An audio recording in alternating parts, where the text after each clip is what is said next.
Hi guys, and welcome back to the Study Tube project. My name is Astrid and I just finished my undergraduate English degree at Cambridge and I'm starting a law conversion course in September, and today I'm going to be talking to you about the coolest poet that you potentially have never even heard of. So today I am going to be talking to you about Phillis Wheatley. Phillis Wheatley was the first African-American author of a book of poetry in England and America. So she was the first African-American woman to be published in those countries, and for some reason we aren't taught about her. I hadn't heard of her until I went to university, and her poetry is really good, and she's a really important literary figure. Phillis Wheatley was born in 1753 in West Africa. The exact country of her birth is unknown, but thought to be Senegal or Gambia. She was enslaved at the age of 7 or 8 and travelled on a slave ship called the Phyllis, where she was sold to the Wheatleys. The Wheatleys noticed that Phyllis was really intelligent, so taught her to write and read, and she was immersed in the Bible, astronomy, geography,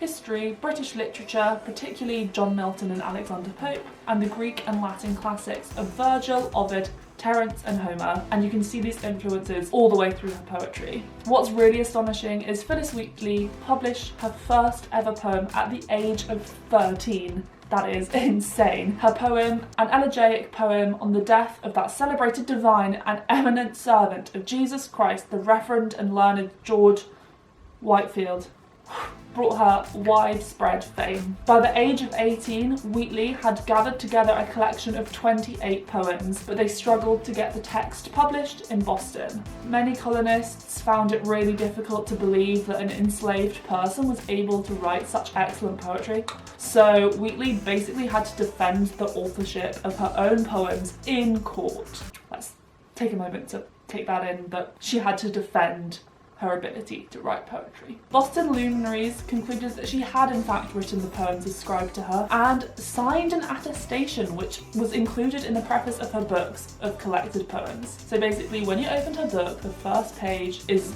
basically a statement from these people saying we tried her at court and found that she wrote these poems. Her first collection, Poems on Various Subjects, Religious and Moral, was published in London in 1773. So in 1773 she went on a trip to London with her master's son, seeking the publication of her work, and met loads of really prominent people who became patrons of her and gave her money for her poems. The publication in London of her poems on various subjects, religious and moral, on September the 1st, brought her huge amounts of fame, and figures such as George Washington praised her work. A few years later, African-American poet Jupiter Hammond praised her work in a poem of his own, so she was really trailblazing in poetry. Wheatley was emancipated by the Wheatleys shortly after the publication of her book. She married in 1778, had 3 children, 2 of whom died really young, and she herself died at the age of 31 due to illness in 1784. Her poems tended to be written in couplets, so where the rhymes come in pairs, and a third of her poems are elegies, which are poems on the deaths of noted persons, friends, or strangers whose loved ones commissioned poems from her. So she was really famous, and people would literally ask her to write poems for their loved ones and their family members. She took a lot of inspiration from all of her reading. Her poems are filled with really complex allusions and metaphors, references to other works from her reading, which is really impressive and brings a lot of depth to her poems. For example, in her Epyllion, Niobe in distress for her children slain by Apollo, from Ovid's Metamorphose, Book 6, and from a view of the painting of Mr. Richard Wilson. She wasn't one for short titles. So in that poem, she not only translates Ovid, but adds her own lines to extend the dramatic imagery. So not only is she translating Ovid, who I think is from Latin, she was translating from Latin, but expands that and makes the images more complex. In her poem To Mysians, she transforms Horace's ode into a celebration of Christ. In addition to classical and neoclassical techniques, Wheatley applied biblical symbolism to evangelize and to comment on slavery. So if you want to have a look at her poems, you can find lots of them on the Poetry Foundation, but I thought I would read you one of her poems. You can skip this if you want. I'm going to analyse another poem after I read this, but I just wanted to read this one to you. So this one is called A Hymn to the Evening. Soon as the sun forsook the eastern main, the pealing thunder shook the heavenly plain. Majestic grandeur from the zephyr's wing exhales the incense of the blooming spring. Soft purl the streams, the birds renew their notes, and through the air their mingled music floats.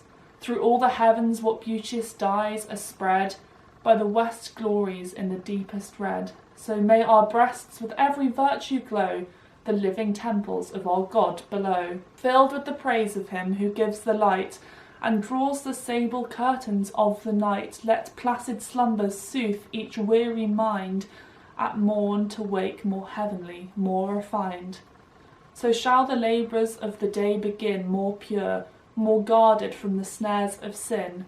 Night's leaden sceptre seals my drowsy eyes, then cease my song till fair aurora rise. I just think it's amazing. Do you not think that's beautiful? I love that poem so much. And as you can tell, maybe you couldn't tell, but she writes in iambic pentameter, which is the same as Shakespeare, which is the 5 feet lines. So 5 feet, 2 syllables. I am, I am, I am. So like, shall I compare thee to a summer's day? And then her poem, then cease my song till fair aurora rise. So she writes in iambic pentameter and couplets, so hopefully you could hear the little pairs of rhymes all the way through that poem. So we're going to look now at her most famous poem. I'll put it up on the screen so you can read it. And this is called On Being Brought from Africa to America. This poem can be a little bit uncomfortable because on the surface it does really look like it might be a white saviour poem. But I think it actually works on a much more subtle level than that, ironising the people who perceive her as from a pagan land. So I think it's much more ironic than the surface reading would suggest. And I think people who see it as a white saviour poem are not giving her intelligence enough credit because it works really subtly and she sort of co-opts the phrases of white slave owners and twists them to make her own point. So like in the first couple of lines, using the words of white slave owners who might see her as being from a pagan land, she sort of gets the people that she's criticising on side, and once they're on side and sort of with her message, she then spins it and makes it a poem about equality. So I think that's really clever, and I think lots of people fail to see that. So if you look at that last pair of lines, there's actually a really clever little oral play. So Cain, as in Cain and Abel, could also be sugar cane, if that makes sense. So it's written as Cain, as in Cain and Abel, but you can hear cane as in sugar cane, and that's strengthened by refined because you refine sugar.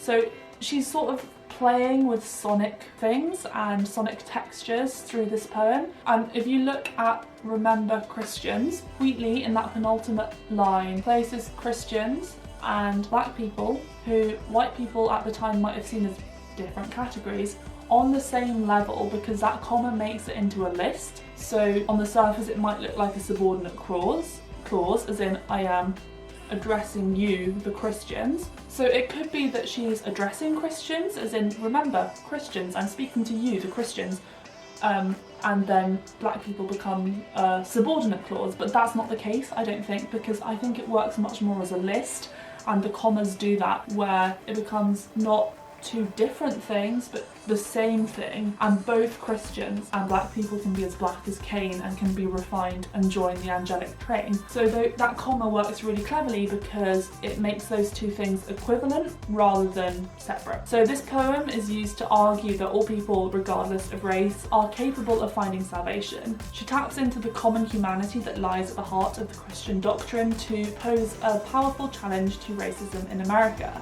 During her life, Wheatley actually wrote numerous letters to political and religious leaders. In a letter to the Reverend Samson Occom, which was written after Wheatley was freed and published repeatedly in Boston newspapers in 1774, she equated American slaveholding to that of pagan Egypt in ancient times. So what she said is, otherwise perhaps the Israelites have been less solicitous for their freedom from Egyptian slavery.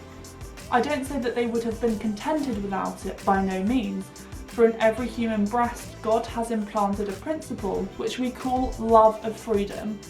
It is impatient of oppression and pants for deliverance, and by the leave of our modern Egyptians, I will assert that the same principle lives in us.